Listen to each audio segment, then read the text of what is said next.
வணக்கம், இது உங்கள் AbiUmaiyal சேனல். இன்றைக்கி நம்ம பார்க்க போகிறது சவ் சவ் கூட்டு. இது எப்படி செய்கிறதுன்னு தான் பார்க்க போகிறோம். இது சாம்பார் சாதம், ரசம், தயிர் சாதம் எல்லாத்துக்குமே ரொம்ப நல்லாயிருக்கும். இது செய்கிறதுமே சீக்கிரம் செஞ்சிடலாம். இந்த வீடியோ பிடிச்சிருந்தால் லைக் பண்ணுங்கள், சப்ஸ்கிரைப் பண்ணலாம் சப்ஸ்கிரைப் பண்ணிக்கோங்க, அப்படியே பெல் பட்டனையும் கிளிக் பண்ணிக்கோங்க. வாங்க வீடியோக்குள்ளே போகலாம். இப்போ நான் ஒரு சவ் சவ் ஒன்று எடுத்திருக்கேன். இதை கழுவி கட் பண்ணிவிட்டு இந்த மாதிரி சின்ன சின்னதாக கட் பண்ணி எடுத்துக்கணும். பாசிப்பருப்பு ஒரு 3 டேபிள் ஸ்பூன் எடுத்து தண்ணி ஊற்றி கொஞ்சமாக ஊற வச்சுக்கலாம். இப்போ மிக்சியில் அரைக்கிறதுக்கு சோம்பு 1 டீஸ்பூனு, சீரகம் 1 டீஸ்பூன் எடுத்துக்கிறோம். அதோட தேங்காய் ஒரு 2 டேபிள் ஸ்பூன் எடுத்துக்கிறோம். 4 சின்ன வெங்காயம் 4, பூண்டு ஒரு 4 பல் போட்டுக்கலாம். இதை தனியாக அரைச்சி நம்ம தனியாக எடுத்து வச்சுக்கிறணும். இது ஒரு பக்கம் அரைச்சி தனியாக இருக்கட்டும். இப்போது ஒரு வாணலியில் 2 டேபிள் ஸ்பூன் எண்ணெய் ஊற்றிக்கிறோம். கடுகு கொஞ்சம் போட்டுக்கலாம். கடுகு பொரிஞ்சதும் உளுந்தம்பருப்பை கொஞ்சம் போட்டுக்கலாம்.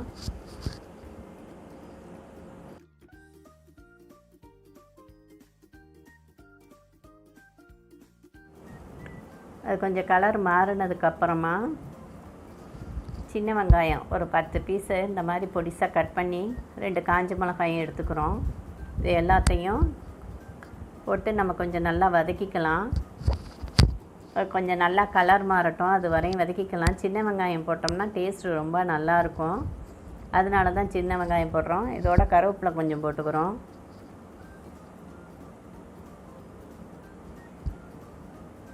கொஞ்சம் நேரம் அப்படியே வதங்கட்டும். இப்போ அதுக்குள்ளே நம்ம குக்கரில் அந்த சவ் சவ்வையும் பாசிப்பருப்பையும் வேக வச்சு எடுத்துக்கிட்டோம். இது ஒரு 3 விசில் இருந்தால் போதும், நல்லா சீக்கிரம் வெந்துடும். இந்த மாதிரி வெந்து வந்துடும் குக்கரில். இதை தனியாக எடுத்து வச்சுக்கலாம். இப்போ வெங்காயம் நல்லா வதங்கட்டும். கொஞ்சம் கலர் மாறின உடனே நம்ம வேக வச்ச சவ் சவ்வும் பாசிப்பருப்பையும் போட்டுறோம். இது சவ் சவ் பாசிப்பருப்பு ரெண்டையுமே ஒன்றாவே குக்கரில் வேக வச்சிடலாம். ஒரு 3 விசில் வந்தால் போதும், சீக்கிரம் வெந்துடும். இப்போ அதை கொஞ்சம் நேரம் நல்லா இது பண்ணட்டும். கொஞ்சமாக பெருங்காயத்தூள் போட்டுக்கலாம். அதோட மஞ்சத்தூள் கொஞ்சம் போட்டுக்கலாம். இது ஆப்ஷனல், மஞ்சத்தூள் போடுறதுனாலும் போடலாம், இல்லைனாலும் வேண்டாம். போட்டு நல்லா கிளறி விட்டுக்கலாம். இப்போ நம்ம அரைச்சி வச்சுருக்கோம் இல்லையா, அதை போட்டு மிக்ஸ் பண்ணிக்கலாம். இது தேங்காயெல்லாம் போட்டு அரைக்கிறதுனால டேஸ்ட்டு கொஞ்சம் ரொம்ப நல்லாயிருக்கும். இது நல்லா கொஞ்சம் கொதிக்க விடணும், அந்த பச்சை வாசனை போகணும் அரைச்சதெல்லாம். அதனால் இது கொஞ்சம் நேரம் கொதிக்கட்டும். இப்போ தேவையான அளவு உப்பு போட்டுக்கிறோம்.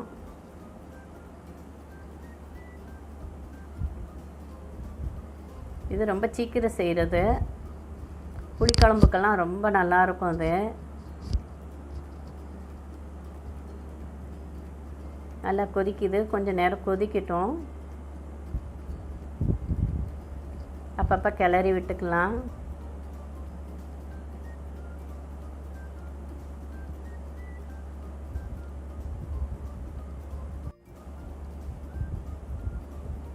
இப்போ ரெடி ஆயிடுச்சு, அடுப்பை ஆஃப் பண்ணிட வேண்டியதுதான்.